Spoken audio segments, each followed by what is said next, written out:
و امروز باشد سوال هایی که خیلی زیاد در پیش ما هست و همه این منتظر جواب هستند. بهر شما البته آماده کردیم و هر سوال شما را با آیت و با احادیث های رسول اکرم چین کردیم و انشاءالله به سمع شما تا گنجایش وقت البته سوال های شما جواب خودش می‌یابد. از موضوع پیشینه بر شما میخواهم یک بار دیگر کمی هم باشد یک یادآوری میکنیم، بعدا انشاءالله به این موعظه نومون شروع میکنیم. امام مالک ابن انس رحمت الله علیه حکایت میارد که حضرت میگد شب خواب بودم. خود همین امام مالک ابن انس میگوید در خواب میگد یک شخصیت را دیدم، به صورت یک شخصیت بود. میگد از او سوال کردم تو کی هستی؟ حضرت میگد در جواب گفت من ملک الموت هستم. با شنیدنی میگد نام ملک الموت لرزه در وجود من پیدا شد و از او پرسان کردم مادامی که تو ملک الموت باشی من امام مالک ابن انس هستم، از عمر من چند باقی مانده است؟ امام مالک میگد ملک الموت میگد چیزی از سخن بر من نگفت، فقط میگد دست چه میگه بلند کرد، همین رقم 5 را بر من نشان داد، اشاره 5 کرد و همین میگد من از خواب بیدار شدم. میگد در تعجب ماندم این اشاره ملک الموتی که بر 5 اشاره کرد این 5 روز باشد، این 5 هفته باشد، این 5 ماه باشد، این 5 سال باشد. حضرت میگد از بس که ابن سیرین که تعبیر خواب میکرد در او زمانها که زنده بود، یک مکتوب میگد با او ارسال کردم و این خواب خدا بر او حکایت کردم. جواب آمد امام مالک این خوابی که تو دیدی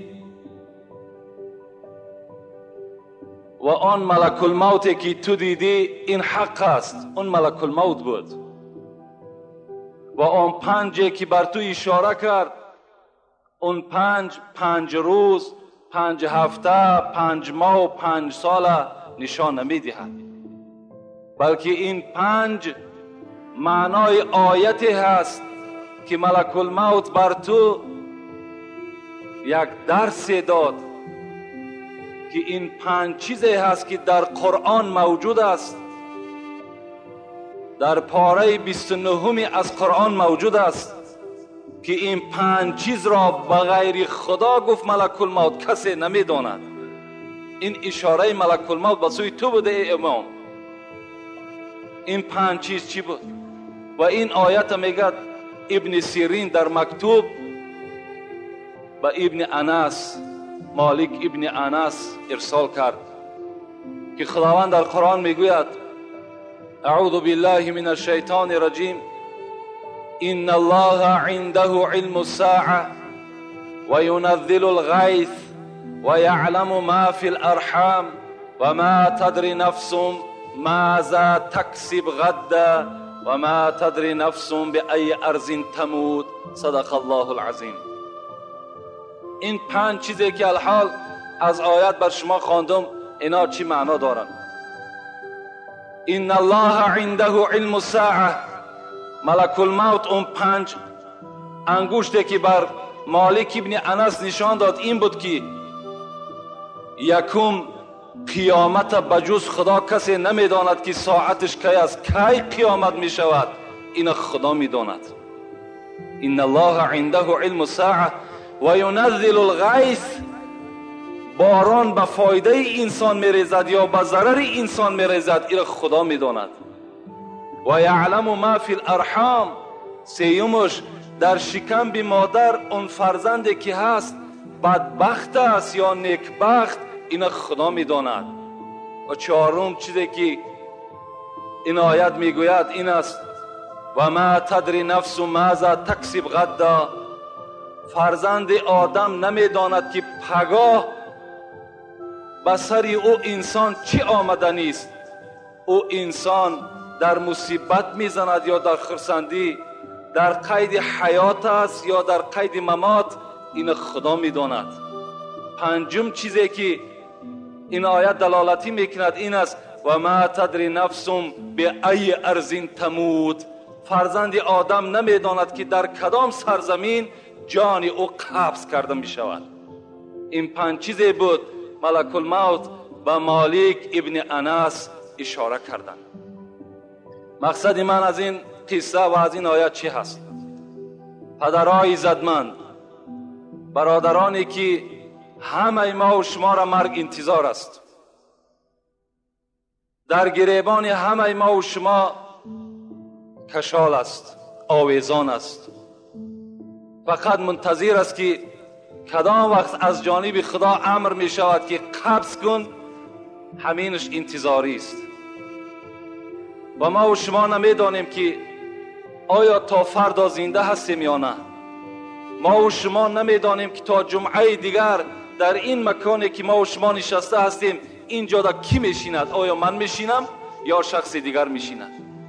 آیا زنده هستم یا نه؟ این را خدا میداند. از این خاطر این عمری که سرمایه عمر حیات ما و شماست، اینا به قدرش برسیم. چندین غم مال و حسرت دنیا چیست؟ عمر خیام میگوید چندین غم مال و حسرت دنیا چیست؟ هرگیز دیدی کسی که جاوید بزیست.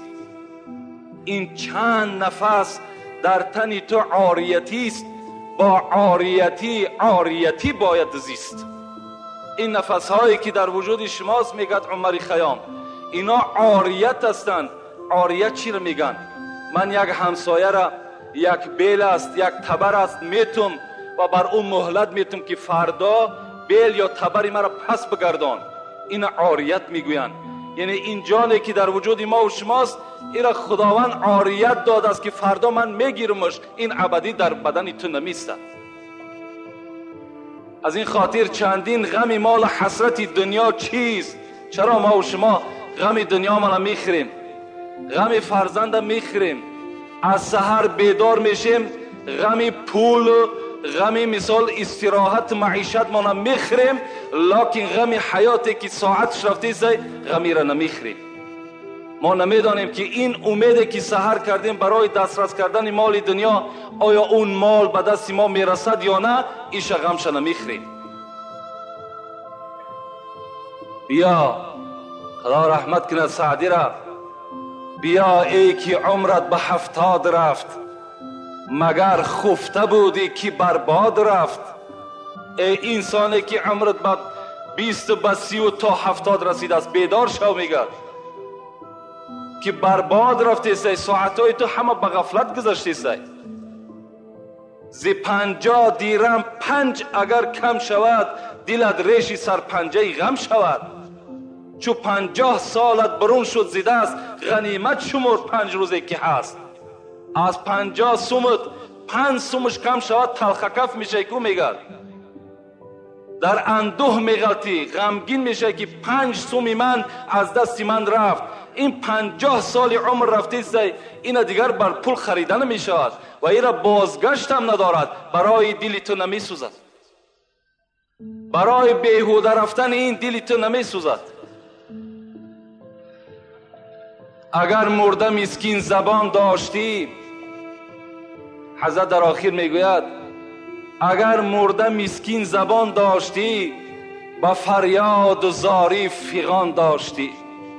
اگر مرده وقتی میمرد، وقتی که میگد انسانها در نظر میکند حیات بیهوده ما و شما را وقتی میبیند میگد اگر زبان میداشت با تمام آواز فغان میکرد که شما به قدر عمر خود برسید. لیکن سر افسوس که دیگر عمر ما و شما عمر دوباره نیست. اینا فراموش نکنین. خدا در قرآن ما و شما را تذکر میدهد ولا یؤخر الله نفسا اذا جاء اجلها والله خبیر بما تعملون. وقتی بنده میگوید خدایا مرا یک بار دیگر زنده بگردان، مرا کم تر دیگر مهلت عمر ما دراز کن، من بنده صالح میشم، من بر یاد تو میشم، من در فکر تو میشم. لیکن خدا چی میگه؟ ولا یؤخر الله نفسا اذا جاء اجلها. خدا میگه هرگز ای بنده دیگر بازگشت برای تو نیست. هر وقتا اجل تو بالای تو آمد دیگر بازگشت نداری. والله خبیر بما تعملون. خدا میدانست که تو کدام عمل در دنیا انجام میدی. دیگر این بازگشتی تو، افسوسی تو در دنیا بر تو فایده داشت، در اینجا دیگر بازگشت و افسوس کاری ندارد دیگر. از این خاطر پیش از آنی که افسوس میخوریم، پیش از آنی که پشت دست میگزیم، اینها را ما و شما کاری کنیم که در دنیا افسوس شو بخوریم و در دنیا پشت دست بگزیم.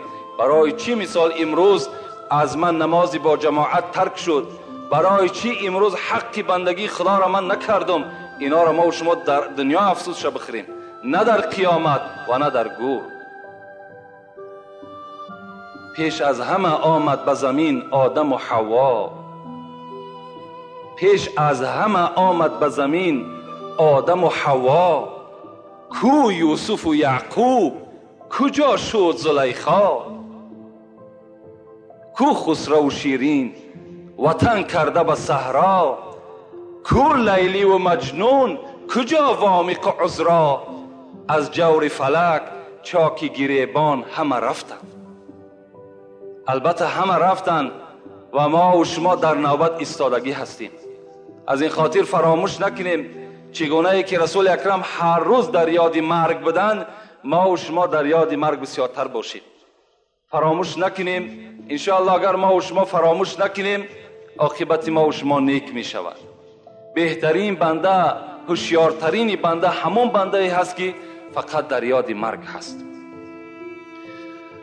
البته این موعظه چگونه ای که جمعه پیشین ذکر کردیم، باز چند جمعه دیگر میتواند که به خود بگیرد، به خود مغلوب بگرداند. لیکن فکر میکنیم که همینش البته کفایت کننده هست برای آدمی با عقل، برای آدمی با فهم، برای آدمی که ایمان کافی دارد. انشاءالله همینش کفایت کننده هست. الحال توجه میکنیم به سوالهایی که از جانب برادرای ما و شما شدند و منتظر شنیدن این سوال و جواب دارند. بسم الله الرحمن الرحیم. السلام علیکم داملای عزیز. ما یک گروه جوانان از امر معروف هایی که شما میگویید بسیار منت دارین. خدا عمر شما را دراز کند. ما کاسته های شما را در خانه با یک جایگی تماشا میکنیم و لذت میبریم. داملا یک سوال دارم. در محله ما یک شخص است. ما وقتی که از شما و امر معروف به او میرسانیم، او علم دنیا دارد، میگوید همه این افسانه است و صلی الله علیه و سلم را تحقیر میکند. آیا ما او را دشنام دهیم یا نه؟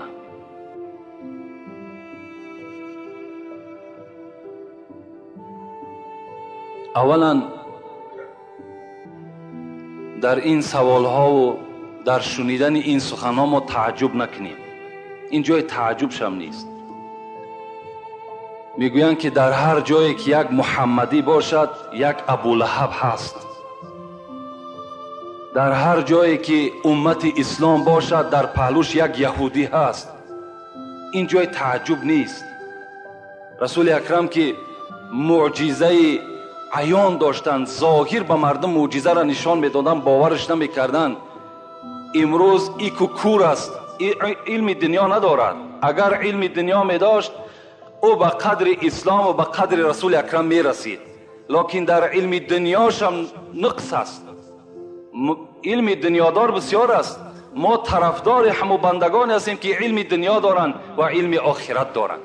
ما علم دنیا را تحقیر نمی کنیم. ما خود طرفدار هستیم و تمام جوانها را میگم تا علم دنیا را اگر شما نگیرین شما با علم اسلام کم آشنا میشین.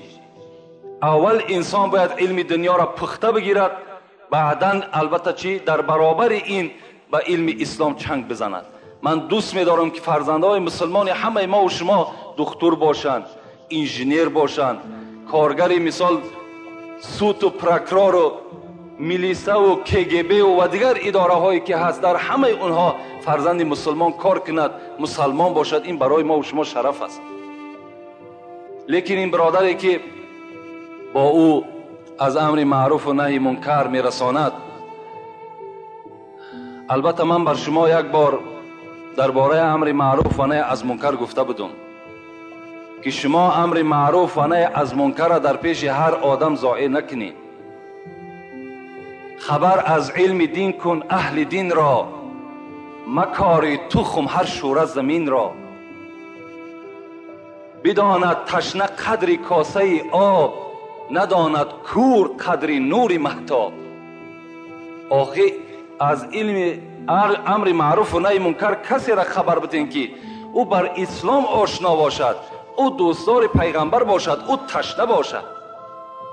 کور، آدم کور قدر نور مهتاب از کجا میداند؟ و اونها شما هیچ وقت امر معروف و نهی از منکر نکنین تا وقتی که خدا اگر او را هدایت نکند. لیکن در مسئله دشنام دادن او من بر شما یک حدیثی میگم. رسول اکرم میگوید اذا رأیتم المتواضعین فتوضعوا لهم و اذا رأیتم المتکبرین فتکبروا علیهم.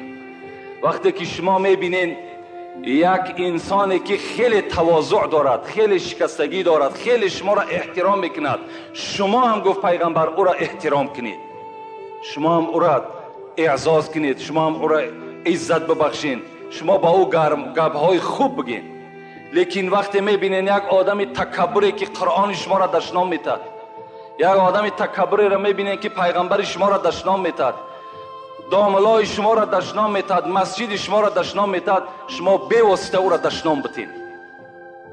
اون تکبری او ای چی تکبری است؟ با چی تکبری میکند؟ صد افسوس که او کس چنگ بر کتابای اسلامی نزده است تا که ببیند که اسلام چگونه یک دین مهربان است، یک دینی است که سر به سر نصیحت دارد. رسول اکرم من یک روز در اینجا در باب تکبریش روزی چهارشنبه بود و الله اعلم بعدای عصر ما با مردم دائم صحبت داریم. یک نرمی حضرت بگم، حضرت آفتاب هم این دنیا بدن، آفتاب او دنیا هم هستند. حضرت خداوند در قرآن چنان مدح کرده است، چنان تعریف کرده است، دیگر زبان ما لال است. روز میگد یک جنگ باید آماده می شد. سرلشکر این جنگ رسول اکرم بود. پیش از آنی که محاربه را با این مثل این دشمن خدا وقتی که اگر سر میکرد میگد صفها را راست میکرد پیغمبر، صفها را راست میکردند. برای همین است که ما دائم تاکید میکنیم صفهای شما راست باشد. صف اگر راست باشد دل همه ما و شما راست میشود. رسول اکرم صفها را راست کردند و در دست میگه یک تیاقی داشتند که با او تیاق میگد هر آدم میگد پس میکرد پیش میکرد، پیش ایست پس ایست گفته با همون تیاق میگد راهنمایی میکرد. و ناگاه میگد یک صحابه، یک آدمی عادیه میگد از بین میگد با آواز بلند کرد گفت پیغمبری خدا تو در شکم من، گفت با اون چوبی که در دست داری در شکم من زدی، شکم من آزار یافت. رسول اکرم گفت چیکار کنم؟ گفت من هم میخواهم که همون چوبی دست در داری، همون چوبی که در دست داری با همون چوبی تو در شکم تو بزنم. رسول اکرم بین آدمی که خداوند میگد ان الذين يبايعونك انما يبايعون الله، کسی که محمد پیرو می شود، کسی که در محمد بیعت میکند همچنان است که بیعتی در خدا کرده است. هم تزاد تیاق میگد همون چوب در دست همون صحابه داد که میگد از هر جانب آواز شد، ابوبکر از یک جانب، عمر از یک جانب، ای دوست خدا این کار نکن، این پیغمبر است. لیکن رسول اکرم باشد چی میگفت؟ میگفت در نزد خدا همه ما یک هستیم. و چوبه میگه دراز کرد بر این صحابه و گفت که قصد خودت بگیر. میگه اون صحابه چی گفت؟ گفت در حالتی که چوبه به جانب من دراز کرده پیغمبر، این شکم بی من لیچ بود، شکم بی خودت لیچ کن. رسول اکرم میگه شکمش لیچ کردن و این چوبه میگه این صحابه گرفت. همه منتظر است که چوب در شکم پیغمبر زده می شود، لیکن این صحابه پیغمبر مطلبش دیگر چیز بود. میگه بزانو زد و چهره خودش میگه در شکم پیغمبر خدا میمالید و بوسه میکرد و گفت که پیغمبر خدا من این شب خواب دیدم که در این جهاد من به شهادت میرسم، از این خاطر من خواستم که آخران ملاقات من بر تو همین خیل صورت بگیرد و این چهره‌ای که در شکم تو من میمالم میدانم که این چهره را دیگر آتش دوزخ کار ندارد، از این خاطر من این عمل بر تو کردم. مطلب ما چی است؟ مطلب ما این است که یک عادی ترین عسکری پیغمبری خدا قصد از پیغمبری خدا میگیرد، لیکن پیغمبری خدا بر او تیار است، تیار است که عادی ترین عسکری و عادی ترین امتی او از رسول اکرم چیکار کند؟ قصد بگیرد. یعنی رسول اکرم تکبری نداشتند. از این خاطر هر کسی که در کجایی که اگر از مردم ما و شما در پهلوی ما و شما قرآن دشنا میتد، پیغمبر دشنا میتد، ما هم حق داریم که او را چی دشنا میتد در جوابش دشنام بتیم. احترام نسبت آدمی خوب میکنیم. ما خداوند در قرآن چی میگه؟ واغلظ علیهم. محمد دیگر بر این کافرها تو دیگر گپی نرم نگو، با درشتی با همراه اونها صحبت کن.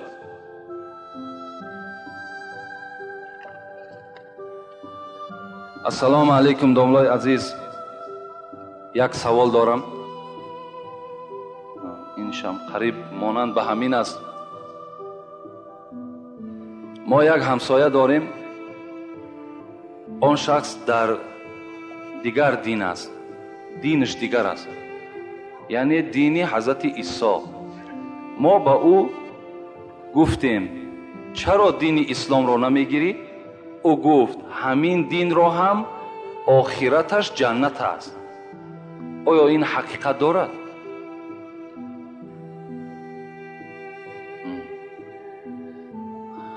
این برادر سوال میکند که در همسایگی یک همسایه‌ای داریم که در دین حضرت عیسی هست. با او وقتی که تکلیف میکنیم که چرا دین اسلام قبول نمیکنیم، میگد عاقبت همین دین عیسی هم جنت است. فرقش چی؟ مطلب همین است. ما با همه دین‌هایی که بود و همه پیغمبرهایی که در قرآن ذکر شده است البته ایمان داریم. با همه دین‌هایی که بود ایمان داریم. با همه پیغمبرهایی که از حضرت آدم تا رسول اکرم به زمین آمدند به همگی ما ایمان داریم. لکن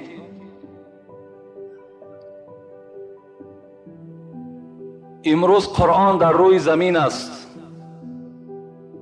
و رسول اکرم آخران پیغمبری هست که در روی زمین فرآمدند و دیگر بعد این پیغمبر نمی شود. ما هم یک جای تعجبش است، یک جای افسوسش است، چرا که ما ایمانی بر همه دینها و همه پیغمبرها داریم، لکن پیروان عیسی و پیروان انجیل عیسی چرا که رسول اکرم تصدیق نمیکنن به پیغمبریش و چرا قرآن کتاب خدا نمیشمارن؟ این برادری که گفته است عاقبت دین عیسی هم جنت است، این 100% غلط گفته است. زیرا که قرآن چی میگد؟ اعوذ بالله من الشیطان الرجیم ان الدین عند الله الاسلام. با درستی این که خدای ما و شما میگوید همان خدایی که انجیل روان کرد، همان خدایی که عیسی را روان کرد، همان خدایی که موسی را خلق کرد، همان خدا چی میگد؟ با درستی این که نزد من دینی که نجات دارد این اسلام است، فقط اسلام دینی شناخته شده است، دیگر دینها را خداوند نام نگرفت.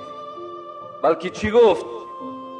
بلکه خداوند بر ما و شما میگد واعتصموا بحبل الله جمیعا ولا تفرقوا. خدا در قرآن میگوید ای تمام مردمی که در دین موسی هستین، در دین عیسی هستین، یا در دین زردشت که دین زردشت که کلا باطل است، اگرچه باشه ما ایمان داریم، اگر در قرآن باشد، اگر در صف هم پیغمبرها باشد ما با او ایمان داریم، لکن باوری دارم که این هم یک دین باطل است. خدا خطاب میکند همه شما واعتصموا بحبل الله، شما امروز با چنگ با ریسمان قرآن بزنین، ولا تفرقوا، دیگر در دیگر دینها داخل نشین. مراجعت خدا بر ما و شما همین است. در دیگر جای قرآن سوره آل عمران چی میگوید خدا؟ و ما یبتغی غیر اسلام دینا فلن یقبل منه و هو فی الاخرة من الخاسرین. اینا ما از او شخص او دین را هرگز قبول نمیکنم. لن معنای هرگز میتد، هرگز قبول نمیکنم. و هو فی الاخرة من الخاسرین، و مکافات آدمی که در غیر دین اسلام است این زیان در حق جان خود کرده است و او در قیامت نصیب جنت نمی شود. بین از کجا؟ اگرچه امروز حمله های این دین های بیگانه در مردم ما و شما بسیار است، ما و شما احتیاط کنیم، تشنه میمانیم. به خدا قسمی تشنگی ما و شما تشنگی دوره صحابه پیغمبر نیست. اذیت میکشیم، مشقت میبریم، تمام فتنه ها را بالای سر قبول میکنیم، لکن پیروی پیغمبر را از دست نتین و الا شما زیانکار در آخرت میشین. من بر شما همین قدر خاتمه گپ دارم. این بهترین دین است، این بهترین پیروی هست. کسی پیروی عیسی است، کسی پیروی موسی است، هرچی نیکی هم که کند در همین دنیا خداوند نیکیش را جزاش میتد. یعنی او را از او ممکن که مصیبت شد دور کند، ممکن که یک بیماری شد دور کند، لکن فرد او یقینا دوزخی است، او هیچ وقت جنتی نیست. السلام علیکم بابای حاجی. اولا خدا عمر این سوال دهنده را دراز گرداند. من زنا کردم، با چشم کردم و با دستهایم کردم، دل و نیتم خیلی بد بود، حتی که با آدم نزدیکترین خانمان هم دل و نیتم بد بود. من این سخنهای شما را شنیده فهمیدم که من آدم بدترین بودم. من چیکار کنم که خدا گناه مرا ببخشد؟ من از شما التماس میکنم که به این سوال من جواب دهید. من این سوال چندین بار جواب گفته بودم، باز بر شما جواب میگم. کدام شما جوانهای عزیز اگر زنا کرده باشین با کدام طریقه نباشد، خواه به چشم، خواه به دست، خواه به بدن، اگر شما در بین عرق نوشی کرده باشین، اگر شما در بین دلازاری کرده باشین، اگر شما در بین بینمازی کردین، امروز که شما به درگاه الهی نزدیک شدید، شما توبه صدقاً که کردید، خداوند همه گناه شما را مغفرت کردگی هست. با یک دل پره تو باوری کن که گناههای تو در نزد خدا بخشیده شده است. زیرا رسول اکرم چی میگد؟ میگد هر کسی که معنای حدیث همین است، هر کسی که اگر توبه میکند او به منزله شخصی هست که نو از مادر تولد شده است. کسی توبه صدقاً میکند او چی هست؟ به منزله شخصی هست که مثل از مادر با یک فطرت تازه که در وجود هیچ غلط، هیچ خطا، هیچ سیاهی نیست، مثل همون هستید شما. از این خاطر دهیه کلبی را تماشا کنید. 60 سال حیات خودش در کفر گذرانید. 60 سال پادشاه بود. نزد پیغمبر خدا آمدن. رسول اکرم وقتی گفتند من این 60 سال میدانی که چندین دختری خودم که حتی از 20 نفر زیاد به دست خود زنده گور کردگی هستم. رسول اکرم گفت خداوند بخشیدگی است. دهیه کلبی از دل دیگر این غم اندو را دور کن که خدا دلت را صاف گردانیده است. اگر توبه تو صادق باشد، توبه تو صدق باشد. برای همین هر کسی که توبه میکند، توبهش اگر توبه مکر نباشد، توبه فریب نباشد، این انشاءالله در نزد خدا بخشیده شده است. میتواند که البته باز عبادتاش زیادتر کند. السلام علیکم دامنای عزیز. شکر خدا را میکنیم که چنین پیشوا داریم. بعد همین سوالهای ما جواب گردانید. زنی که در حیض بوده، مرد میتواند با همین زن با طرز مالیش شهوتش را پس کند؟ اینجا یک سوال دیگر هم بود از این برادر. دویم سوالی که این همسایه‌ای که دین عیسوی داشته است، دویم سوال کرده است در اینجا که امروز عزیز بچه های بی درد و با تنومند می طلبند، آیا آنها را چیزی بدهیم؟ درست است؟ یعنی این سوال وقتی که آمد دیروز مرا یک برادر در دست خودم داد. اینجا ما یک پیشگفتاری داشتیم در باب همین صدقه بود، لیکن اون نگفتیم. البته آن جوانهایی که به تنومند هستند، جوانهایی که بی درد هستند، جوانهایی که هیچ نقص ندارند، از همه بهتر همین است که این کسب طلبندگی کسب نیست. پیغمبر خدا میگه این المسئله لا تحیلو، طلبیدن حلال نیست. با طلبیدن کسی که میخرد زندگی خچه پیش میبرد، او خوردگی او شخص حرام است بر بدن او. رسول الله میگه لو تعلمون ما فی المسئله، اگر شما بدانید که همین طلبیدن چی هست، ما مشا احد الی احد یسأله شیئا، شما هیچگاه به سوی یک برادر مؤمن یک قدم پیش نمیزنید برای طلبیدن، وقتی شما بدانید که طلبیدن چی یک کار عار است، چی یک کار پست است. از این خاطر هیچ وقت جوانها به طلبیدن باید که راه ندهند. البته زیب طلبیدن همون کسی دارد که یا اعضای درست ندارد، یا موی سفیدی هست که تماما برجا مانده هست، دیگر هیچ قوتی کاری ندارد. ما میتونیم یا یک روزه نفقه در خانش ندارد، گفتی پیغمبر، اونا را میتونیم که ما دست درازی کنیم. لیکن این بچه هایی که جوان هستند، اینا را باید وقتی در یک آنجا تعلیمشان است، خواندنشان است، یک کسب یاد گرفتن است. این طلبیدن در وجود انسان البته آموخت می شود، به همین دیگر هیچ کار به ذمه نمیگیرد، به همین طلبیدن روزی خودش پیش میبرد. از این خاطر مادامی که خیلی نزد دروازه ما و شما آمدن، چگونه که خدا در سوره والضحی میگوید و اما السائل فلا تنهر، شما وقتی که طلبنده نزد دروازه شما آمد، شما به طلبنده با آواز بلند گپ نزنید، بلکه چیزی که داریم بر او عطا کنید. یعنی میلش عطا میکنیم از نزد در او کس ما ناامید روان نمیکنیم، لیکن طلبیدن این حلال نیست. طلبیدن در ما و شما کسب نکنیم هیچگاه. این وقت حتی ما و شما همین کودکایی که هست، یعنی در گناه کردن اونها ما و شما اونها را یاردم میتیم. برای همین اون جوانهایش که یعنی کسب همین طلبندگی را پیشه کردن، ما و شما اونها را البته دست درازی نکنیم، لیکن اونش که نزد دروازه ما و شما میاد، اونش خیلی بنصیب نگذاریم بهتر است.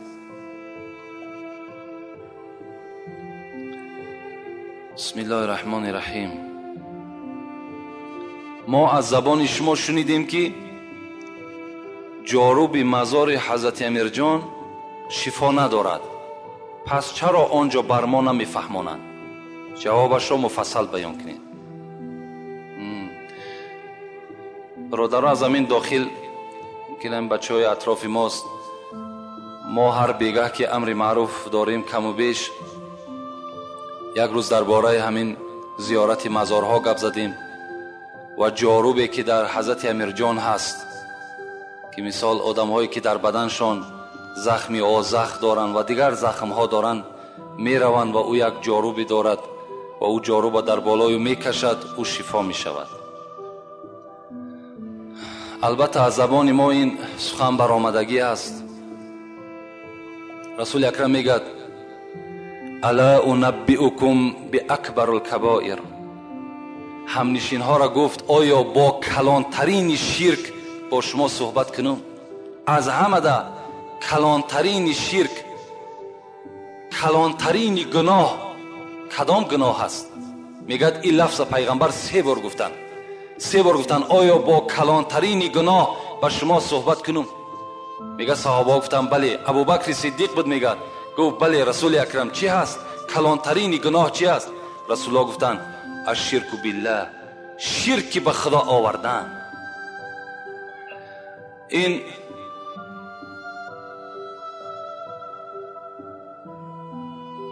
عملی که ما و شما در اطراف مزار میکنیم باور کنین این شرک است. خداوند در قرآن میگوید که من مغفرت میکنم همه گناه را مگر شرک نمیبخشم.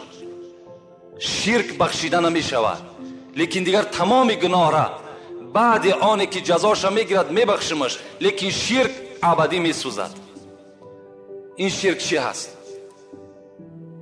شرک همین است که ما و شما وقتی که من ضد زیارت قبرستان نیستم، زیرا من هم پیرو حدیث پیغمبر خدا هستم که رسول الله میگه شما گورستان را زیارت کنید، گورستان ها را زیارت کنید تا که از اونجا شما عبرت بگیرید. به نیت عبرت ما و شما را پیغمبر خدا تعلیم دادن که به گورستان ها بریم. امروز ما و شما زیارت حضرت امیر جان به چنان سطح رسانیدیم که حتی به نام حضرت امیر جان قسم میخوریم که حضرت امیر جان بزنم. به خدا قسم این شرک تیار است. حضرت امیر جان هیچ کدام ما و شما را زده نمیتواند. ما دوستدار حضرت امیر جان هستیم، زیرا او عالم بود، اون داملا بود، او کس انسان ها را به سوی اسلام دعوت میکرد. او حضرت این چیزا نمیخواست از ما و شما. این عمل ما و شما میکنیم، این را حضرت راضی نیست. خود حضرت امیر جان بزنم، حالان که قسم در قرآن چی است؟ والله بالله تالله، حتی محمد زده نمیتونه شما را، حتی هیچ پیغمبری زده نمیتواند شما را. فقط قسم به خدا خوردن در کار. خدا انسان زده میتواند، نه پیغمبر، نه مزار، نه اولیا، نه داملا، هیچ کس زده نمیتواند. شما به نام اینا قسم نخورین، این گناه است. اثر اینا به ما و شما تاثیر کرد. امروز به شیر، آب، مزار حضرت امام اسکر جان، مزار حضرت سلطان، اینا ما و شما قادر نیستن زدنده.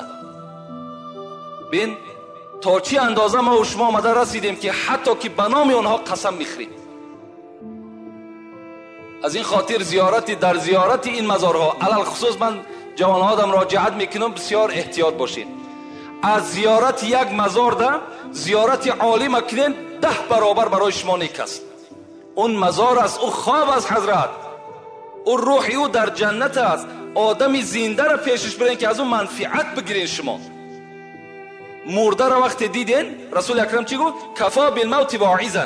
شما همین مرده را که دیدین به خود بیاین که من هم مرنده هستم، نه اینکه رفته غشتای او را شما غشتی که در امان اطراف حضرت امیر جان چیندن، او را همین اداره صبح 15 چیندگی است. مردم رفته میلیسه همورا. یک سنگ دیگه در اونجا ماندگی و گهواره حضرت امیر جان است. از کجا گهواره دارد؟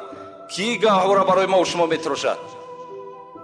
این خرافات را ما و شما زمانی آمده است که ترکشون کنیم. زیارت همچنان کنیم که یک زیارت حضرت ها محتاج دعای ما و شما هستند. میگذاریم خدا رحمت و مغفرت تان کرد، گفتم میگذاریم بریم. نه مثال جاروبی و چی شفا داره؟ شفا از جانب خداست. و ننزل من القرآن ما هو شفا. قرآن شفا است آخه، نخواد جاروب شفا باشد. یا خار دنای دروازاتان در یک خار کلان ماندگی، یک نل اسب در دروازاتان چکاندگی، اینا چی معنا دارن آخه؟ اینا را ترک کنین. از دست اینا هیچ چیز نمی آید. اینا شرک به خدا آوردن است. شما سوره الحمد میخوانید، سوره فاتحه را چی میگین شما؟ ایاک نعبد و ایاک نستعین. خدایا یگانه من تو را عبادت میکنم و یگانه از تو مدد طلب میکنم. پس چرا تو به خار ایمان آورده؟ پس چرا تو به نل اسب ایمان آورده؟ تو چرا به حضرت امیرجان ایمان آورده؟ تو حضرت امیرجان همچی یک آدم عادیه که گوریستان از زیارت میکنی، مثل همون زیارتش کن. از او تو شفا طلب نکن، از او تو فرزند طلب نکن. اونا قادر این کار نیستن. اونا حضرت ها خود از این راضی نیستن.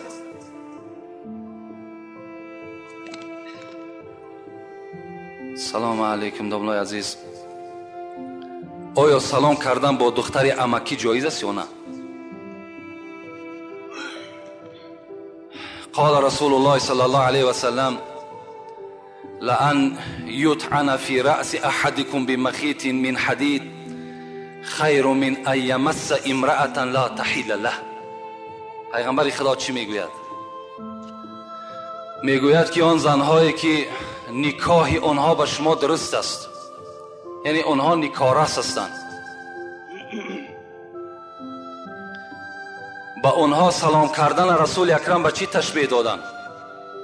به این تشبیه دادن که اگر در سر یکی از شما ای برادرها یک میخ آهنین بگیرن و میخ آهنین در سر شما فرو برن، این برای شما بهتر است از آنی که دست یک نامحرم گرفته سلام میکنید. دختر عمکی هست، همسینفت است، همسایت است، تو حق نداری که دست به سوی دراز کنی سلام کنی با او. اگرچه امروز دخترای ما و شما بی حیا شدن، ما باید احتیاط کنیم. اونا احتیاط نمیکنن، اونا از خدا نمیترسن، ما و شما خود احتیاط کنیم. دستش دراز کرد، دست ما دراز نمیکنم، دست ما دراز نمیکنم. سلام علیک، سلام علیک بس. این رسول اکرم توصیهش است. وقتی ما و شما سلام کی کردیم، انسان زنده است. دستی تو به دست یک دختر نامحرم وقتی که میرسد، بخواهی نخواهی این فرزندهای زنا هستند در دل تو. البته اون شهوتی و ذوقی و دست ملایمی او در دل تو پیدا می شود. از این خاطر هیچگاه برای شما رخصت نیست که سلام کنید. ان شاء الله یک برادر بسیار سوال طولانی کرده است در باب همین دخترایی که امروز بی حیا هستند، بی سطر هستند، مردم تاجیک هستند که اینها را میگد لباس تاجیکی خودشان میزیبد، امروز به لباسهای اروپایی عوض کردن. درباره اینها صحبت میکردی. ان شاء الله ما یک صحبت مفصل داریم. خدا خواسته باشد، تن من صحت باشد، شرایط آماده باشد، هیچ یک اغوا و یگان فتنه دیگر نخیزد، ان شاء الله اینا را به سمع شما میرسونیم. بسم الله الرحمن الرحیم. در جنازه چند فرض است؟ در جنازه 2 فرض است. شما همین بدانین. یکی 4 تکبیر گفتن، دوم راست نماز جنازه را خواندن. اگر شخص معذور باشد جنازه را نشسته هم خواندن درست است. اگر حتی امام معذور باشد، پاش مثال خوب نیست لیکن عالم است، از او دیده دیگر آدم عالمتر نیست، اگر عالم هم که پیش بدراید نشسته، جنازه را جایز است نشسته نماز خواندن. خب این یک فرضش. دوم فرضش 4 تکبیر گفتن. اون نیتایی که شما میکنین، نیت کردم 4 تکبیر صلات جنازه، یا اینکه در بینش دعاهایی که دارین، مثال اللهم صل علی محمد داریم، باز اللهم اغفر لحینا و میتینا داریم، ایناش امر مستحب هستند. اگر بخوانیمشان ثواب میگیریم، اگر نخوانیمشان در نزد خدا گناهگار نمیشیم. همون 4 تکبیر بگیم، نماز از گردن ما و شما ساقط میشود. خب لیکن در وقت نماز جنازه را خواندن شما به جانب آسمان نگاه نکنید. این کدام شخص این یک بدعت در بین ما و شما زنده کرده است؟ وقتی الله اکبر میگیم با آسمان نگاه میکنیم، این چی معنا دارد؟ خود نگاه کردن به سوی آسمان حرام است. به سوی آسمان نگاه کردن ما و شما هیچ معنی ندارد. چی است در آسمان؟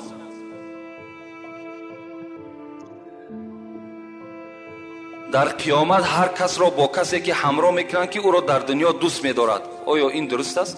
البته کسی که در دنیا کسی را دوست می‌دارد در قیامت در پهلوی همون کس ایستادگی هست. شما در دنیا اگر عالم دوست بدارین، رسول اکرم دوست بدارین، قرآن دوست بدارین، شما فردا در پهلوی همونها هستید. اگر شما در دنیا آدمی که دین ندارد، ایمان ندارد، شما اونها را دوست بدارین، فردا همراه اونها هستید. از این خاطر انسانی را دوست بدارین که این دنیا موقت است میگذرد، او فردا ابدی هست. در پهلوی شخصی بیستین که یک کمی شفاعتی هم و منفعتی هم بر تو برسد. این البته حقیقت دارد. سیم سوال کردن با پاپوشی نماز جنازه خواندن جایز است؟ ما و شما امروز با پاپوشی هایی که در پا داریم نماز جنازه میخونیم. صاحب فتوای شامی میگوید که برای با پاپوشی نماز خواندن دو شرط ضرور است. یکی زمین پاک باشد، دویم پاپوشی پاک باشد. در این صورت میتونیم پاپوشی را از پا بیرون نکنیم با پاپوشی نماز بخونیم. در صورتی که تای پامون تازه است، پاپوشیمون هم تازه است، اینجا ما میتونیم با پاپوشی نماز بخونیم. خب صاحب درالمختار چی میگه؟ میگه برای که در بالای پاپوشی ایستاده و نماز جنازه خواندن، اینجا در صورتش این است که اگر پاپوشی آدم بی نماز باشد، در این صورت ما پاپوشی را بدر میکنیم، در بالای پاپوشی میسیم. اگر پاپوشی ما و شما یا زمین بی نماز باشد، در این صورت ما بالای چی ده؟ بالای همون پاپوشی ده میسیم و نماز جنازه را میخونیم. و الا زمین تازه باشد، پاپوشی تازه باشد، دیگر حاجت به بدر کردن نیست.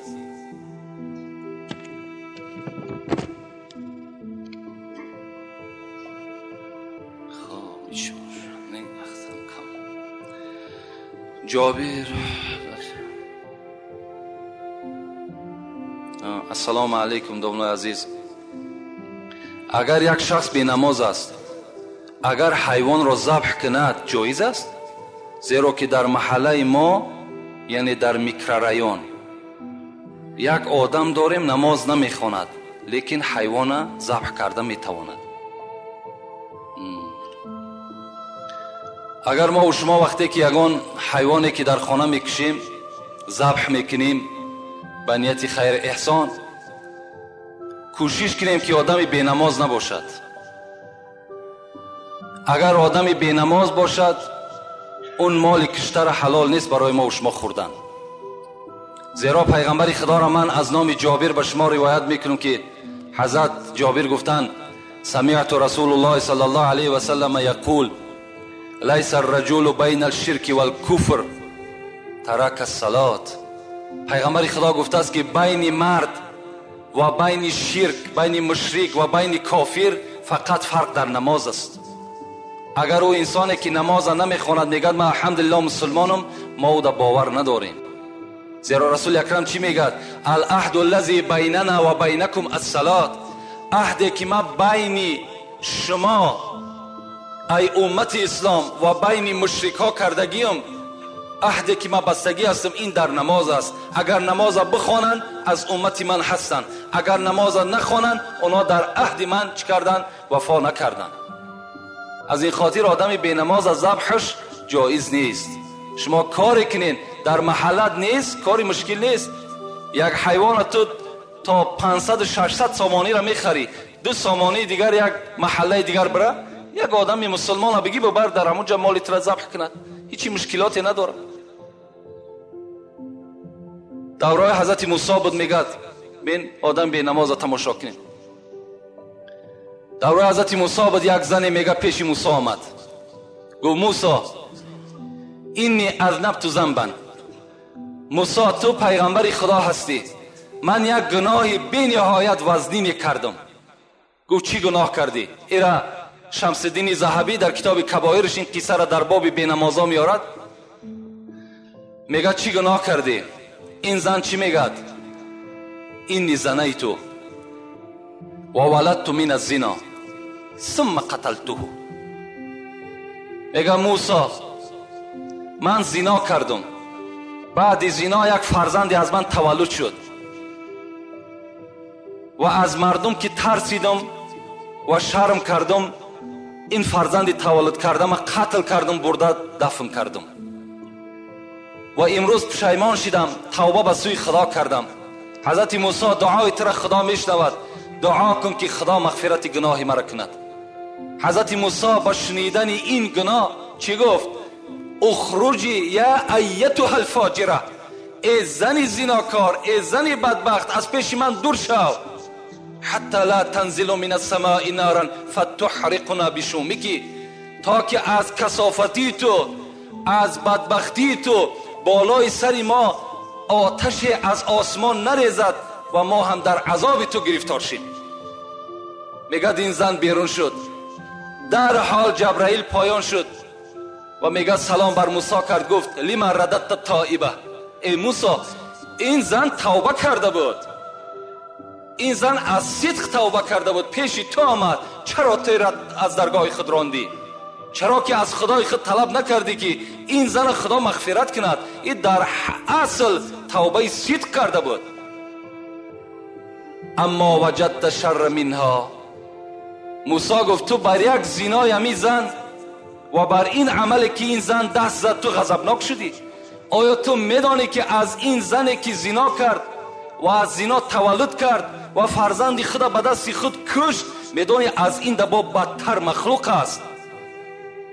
حضرت موسی گفت من هو شر منها. موسی گفت او کی هست از این بدبخت با بدبختتر؟ حضرت جبرائیل میگه گفت تارک الصلات، آدم بینماز.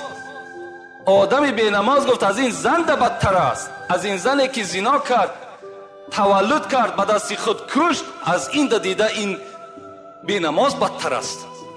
مادام این قدر خاصیت ها داشته باشد، پس مال خودمان چرا حرام کنیم؟ السلام علیکم داملای محترم. بعد از سلام چنین سوال در تاریخ طبری نوشته شده است که حضرت ابوبکر را زنش غسل داده است. آیا صحیح است یا نه؟ شستن زن مرد را درست است؟ غسل بعد موت جایز است؟ البته حضرت ابوبکر را زنشان غسل دادن. وقتی که زنشان غسل دادن، حضرت عایشه صدیقه زنده بود، زن پیغمبر خدا، دختر ابوبکر. گفت اگر من میدانستم که زن مرد شستنش جایز است، هر آینه نمیگذاشتم که رسول اکرم کسی دیگر بشود، خود میشستم. از این خاطر زن جایز است که مرد بشود.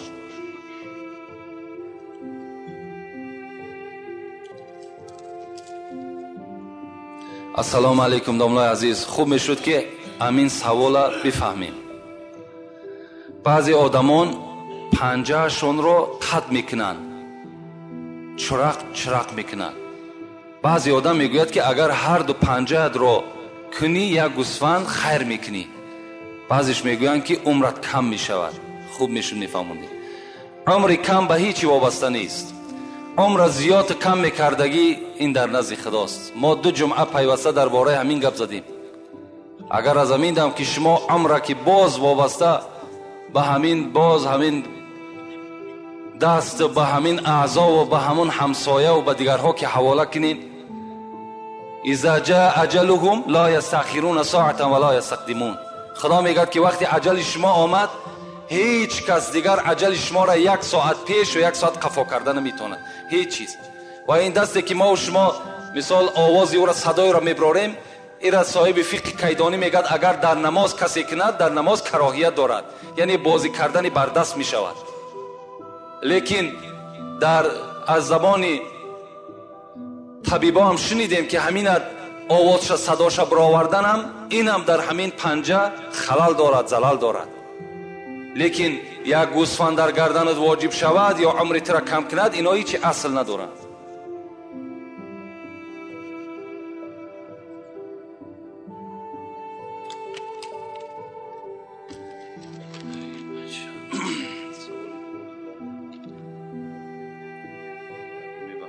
سوالی کوتاه جواب بدیم. یک سوالی درازی بعد بده است. ان شاء الله همون سوالی هست که درباره زنها طلب کرده است. ان شاء الله یک موضوع کلان است.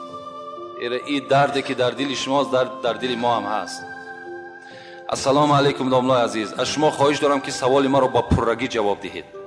همین گناهی که از ما سر زده بود، با اون گناه ها توبه کرده و امروز به نمازخوانی مشغول شدم و اون گناهی که در پیش کرده بودیم، آیا خداوند اون گناه ها را میبخشد یا اینکه جزایش را در قبر میبینی؟ اصلا ما و شما از گناه پرهیز کنیم. میلش ما امید داریم از رحمت الهی، از مغفرت الهی امید داریم، لیکن معنای را ندارد که به همین گناه کردن بگیریم و خدا را میبخشد. خدا میگه، پیغمبر خدا چی میگه؟ فعمل المعصیت بقدر طاقت علی النار. شما هم گناه بکنین که طاقت سوختن امر داشته باشید. شما هم قدر گناه بکنین که طاقت سوختن و طاقت عذاب شد داشته باشید.